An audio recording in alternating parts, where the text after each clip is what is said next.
Hello, my name is Nicholas Morgan. I'm an editor at Ahval News, and this is Turkey Abroad.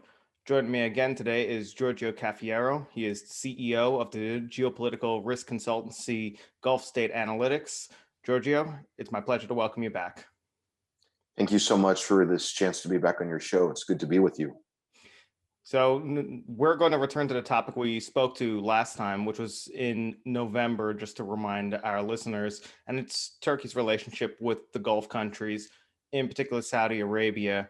And last time we spoke, Giorgio, we were talking about why Turkey and the Saudis at the time were exchanging warm words between each other after Joe Biden was declared president of the US. And about 4 months later, here we are. Biden settled into office and he's criticized both countries on human rights grounds. But at the same time, his administration has made clear that he's going to be sticking by them regardless of those complaints.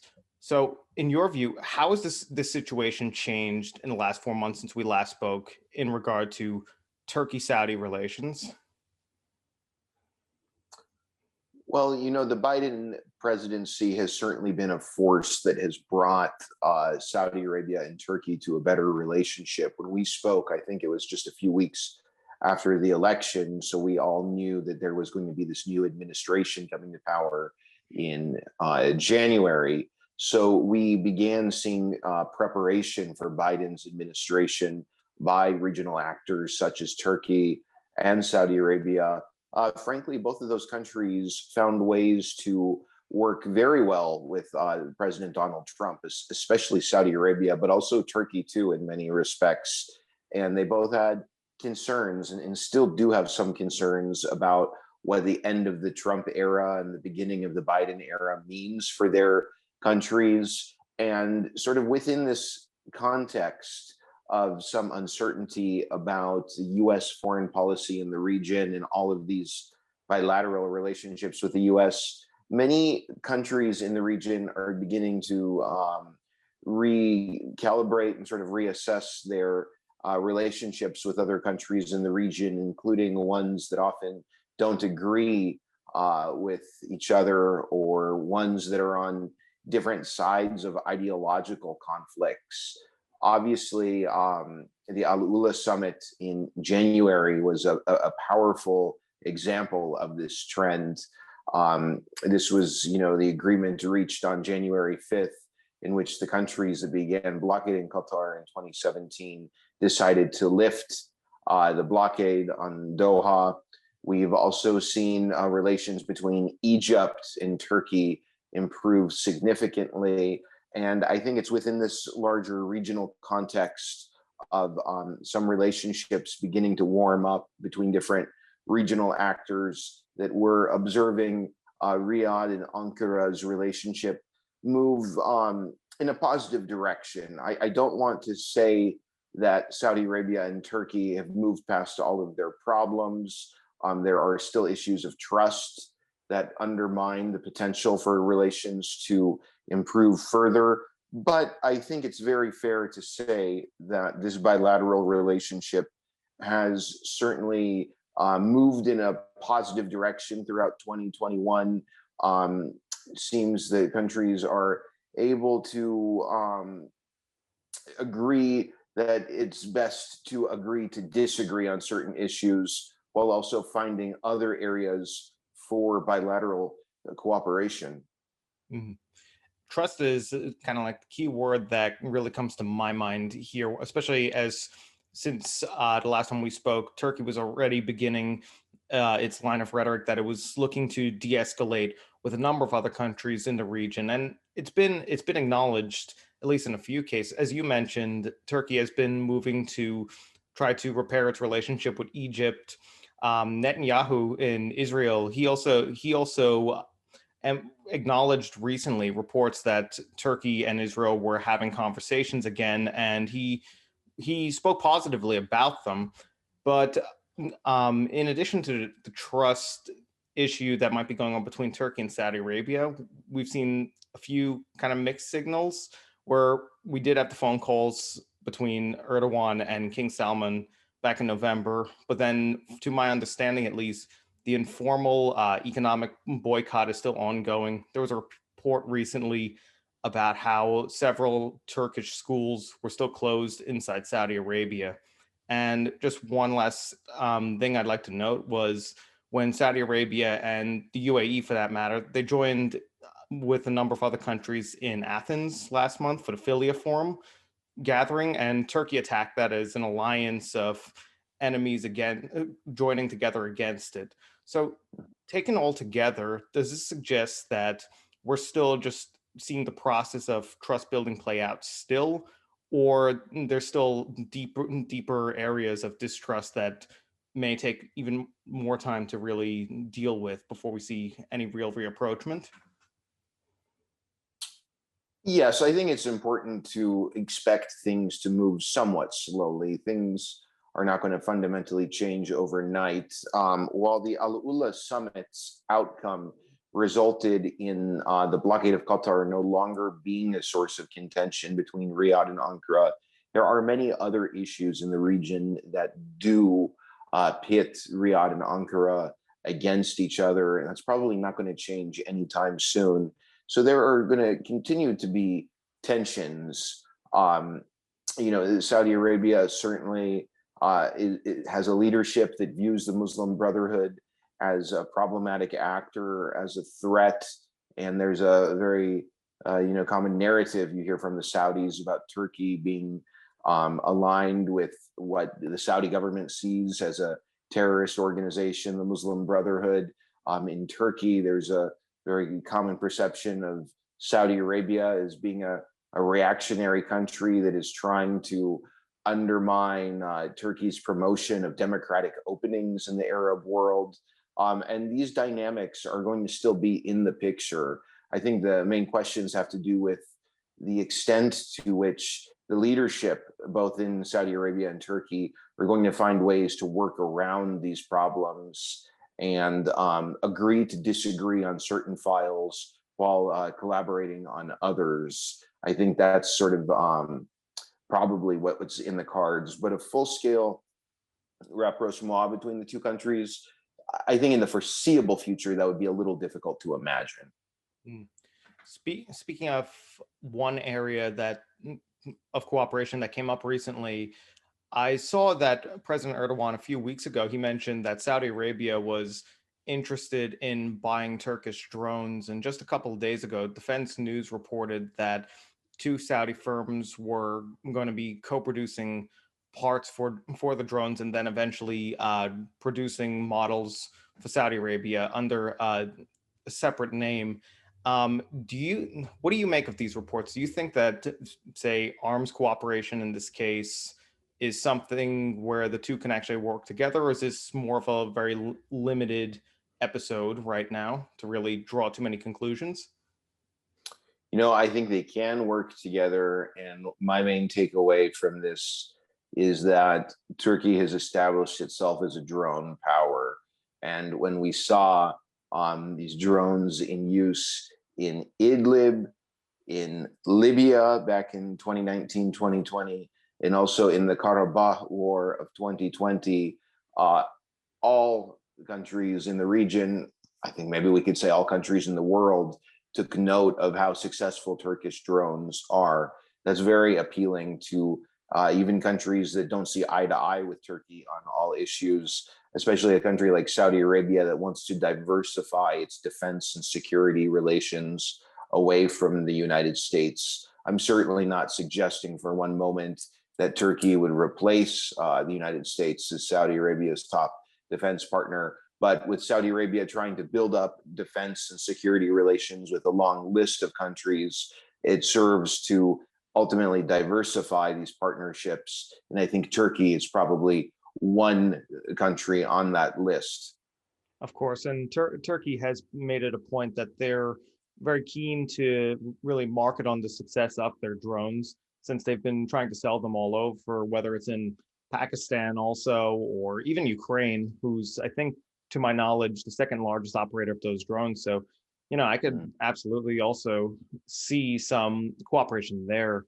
Do you think that some of the arms embargoes also that Saudi Arabia still might be dealing with over whether it's the Khashoggi killing or the conflict in Yemen. Do you think that that also might increase some appetite for more defense cooperation with Turkey? Yes, absolutely. Again, I don't think the U.S.-Saudi defense partnership is about to come to an end, but officials in Riyadh are also nervous about what might be in store throughout the next 4 years with Biden in the Oval Office. The Saudi leadership has had major reputational problems in Washington. And so it is definitely, the Saudi government sees it in their interest to be looking to other countries for deeper military relationships. And so it very much makes sense that they would look to Turkey, notwithstanding a lot of tension that exists between Riyadh and Ankara. Hmm. And earlier, you also mentioned the Al Ula summit that between the GCC countries that essentially formalized the end of the blockade of Qatar. And I read your op-ed in the Daily Sabah on this and how you meant, I think it was in January, and you mentioned how Qatar could actually potential to have the potential to mediate further between Turkey and Saudi Arabia now that its own relations with Riyadh have improved as of late compared to, Qatar's still outstanding issues with rapprochement with Bahrain or the United Arab Emirates, of course. So the potential is visible, at least in my eyes, as well for that. But how has the end of the Qatar blockade really played out in Turkey's favor? Well, it's definitely a positive development for Turkey. As your listeners certainly know, Qatar and Turkey began moving close to each other after the first GCC crisis of 2014. That situation in the Gulf resulted in Doha wanting to diversify its own security partnerships, and Turkey was a very important part of that move. So then by the time the blockade started in 2017, there was already a Turkish military presence in Qatar. As a result of the quartet countries imposing that blockade, Turkey beefed up its military presence in Qatar. That certainly contributed to Doha's confidence throughout the GCC crisis. And it really demonstrated how Turkey was able to assert its might in the Gulf region. Having said that, that was problematic for Ankara in the sense that it came at the expense of the Turkish-Saudi relationship, and it did contribute to some problems between Ankara and Riyadh. The fact that the Turkish government took such a pro-Qatar stance in the GCC crisis. Now that we've had the Al Ula summit and the Saudis and Qataris seem to be doing a pretty good job of reconciling with each other, Turkey no longer has to see a better relationship with Qatar, inevitably, by default, creating problems with Saudi Arabia. Turkey is now in a position to continue strengthening its relationship with Qatar while simultaneously building on better relations with Saudi Arabia. And at a time when the Turkish economy is having some serious problems, getting investment from as many of the wealthy Gulf states as possible is definitely something that Ankara wants right now.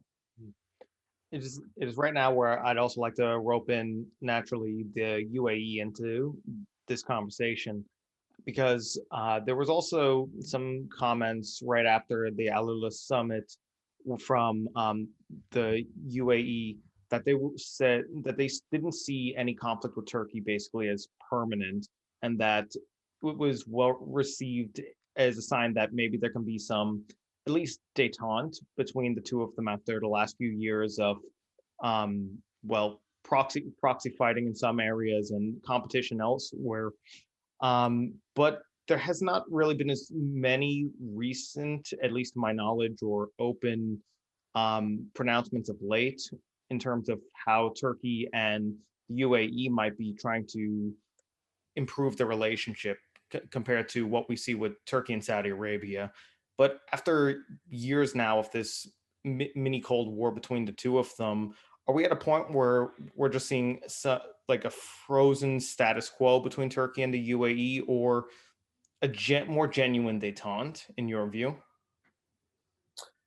It's very interesting questions. As we talked about, there have been all of these states in the region been trying to recalibrate relationships. And so this obviously led us to think about the Turkey-Egypt relations, Turkey-Israel, Turkey-Saudi Arabia. And there are some analysts and some journalists out there who contend that the UAE is also one of those countries that Turkey is starting to improve its relationship with. I am pretty skeptical of that. I don't want to say that it would be impossible for there to be a rapprochement between Turkey and UAE, but I think out of all of the Arab states that have had problems with Ankara, in my personal opinion, the UAE is going to be the last one that overcomes its problems with Turkey, for reasons that are quite similar to why I think UAE is much less keen on reconciling with Qatar compared to the extent to which the Saudis have been so keen to repair relations with Qatar. The Emiratis, at least the Emirati leadership, has some pretty rigid views when it comes to political Islam, the Muslim Brotherhood, an Islamist movement that's, at least in the current period, very much associated with the Qatari-Turkish alliance. I think officialdom in Abu Dhabi does not believe that it is good to take a much softer approach toward Qatar/Turkey without either of these two countries fundamentally changing their conduct and their positions on the Muslim Brotherhood. Now, having said that, the UAE does want to be a supportive ally of Saudi Arabia. The UAE also wants to be on good terms with the Biden administration. So I think the UAE is taking some steps to maybe tone some things down and maybe focus a little bit more on diplomacy and a little bit less on militarism. Certainly what we saw in Libya is a case in point. There was recently a Bloomberg article about how the UAE is not completely abandoning Libya, but sort of taking, perhaps one could say, a less controversial approach toward that North African country. And so within that context, I think there is some potential for some dialogue to take place. But at the same time, I'm pretty skeptical about any huge breakthrough that could lead to a substantial improvement between Abu Dhabi and Ankara anytime soon. I hope I'm wrong. I think it would be very good for stability throughout the Sunni Muslim, Sunni Arab world if UAE and Turkey could try to lower temperatures a bit. But realistically, it's quite hard for me to see that happening anytime soon. Mm-hmm. This week I also saw an interesting talk from one of Gulf State Analytics' senior advisors, Cinzia Bacano. She hosted a Geo Talk, which, of course, to my listeners, I would also highly recommend. But she explained that the implications of she was explaining the implications of the Turkey-UAE rivalry for the region, also how it's spilled out a bit more into some areas, namely the East Mediterranean. And given the harsh reaction that Turkey has to the UAE and Saudi Arabia, for that matter, too, aligning themselves closely with, in some cases, Greece or Cyprus or France, Israel as well, of course. Do you think it's possible that this is the most likely area where we're going to end up seeing the competition between Turkey and, in this case, the UAE continue more than other parts of the region? What's your view? I certainly think the Eastern Mediterranean has much potential to be a brighter and brighter flashpoint in this so-called Cold War between UAE and Turkey. UAE has its own interests in the Eastern Mediterranean. I'm not saying it's all related to Turkey, but let's be frank. Abu Dhabi's interest in sort of putting a check on Turkey and trying to counter Turkey's might in its own neighborhood in the Eastern Mediterranean is certainly an interest that the Emiratis have. And from Ankara's perspective, this is extremely problematic. Seeing Greece deepening its partnerships with some of the Arab states in the anti-Turkish camp. This is not just the UAE, but also we saw Greece and the Syrian government led by Bashar al-Assad. They reconciled, and common cause against Turkey was one of the driving factors there. Greece has also grown close to Egypt, and Turkey has also seen that as a big threat. So, all of this to say, some of these major divisions that we had in the Gulf have definitely regionalized and internationalized, and for quite some time, they've been playing out on the EU's doorstep, right in these waters next to Turkey and Greece. There's one last question I'd like to ask you, and that touches on some of the turmoil that Turkey's been going through recently, both economically, of course, with the firing of the central bank governor last week, and then some of the political polarization that appears to be deepening right now. Do you think that any of this, whether it's on the economic side or the political side, do you think that any of this will encourage Turkey to double down in any way on its attempt to de-escalate with a lot of its neighbors in the region, including in the Gulf? Or do you think that there's still a risk that diplomatic problems can always start all over between Turkey and any number of these countries? Well, definitely when it comes to Turkey's domestic situation, the countries that are slamming to the Turkish government on these human rights issues are fellow NATO countries, the Western countries. In terms of Turkey's dealings with countries in the Gulf or with Iran and Pakistan, countries further east such as China, the Turks realize that these countries are not going to be criticizing them on the human rights front. And at a time in which there are developments taking place in Turkey that are resulting in the country receiving harsher and harsher condemnation from the West, especially now with the Biden administration at the helm in Washington, I think that's going to be another factor that drives Turkey toward improving its relationship with countries in the region as well as countries to the east. There's always going to be more to end up coming up in this area that, you're going to always be one of the first people I turn to on it, Giorgio, but that's going to be the end of the program today. But I do also appreciate your time tonight to talk about all this, and I look forward to having you back on Turkey Abroad. The pleasure is all mine. Thank you so much. My name is Nicholas Morgan, and this is Turkey Abroad.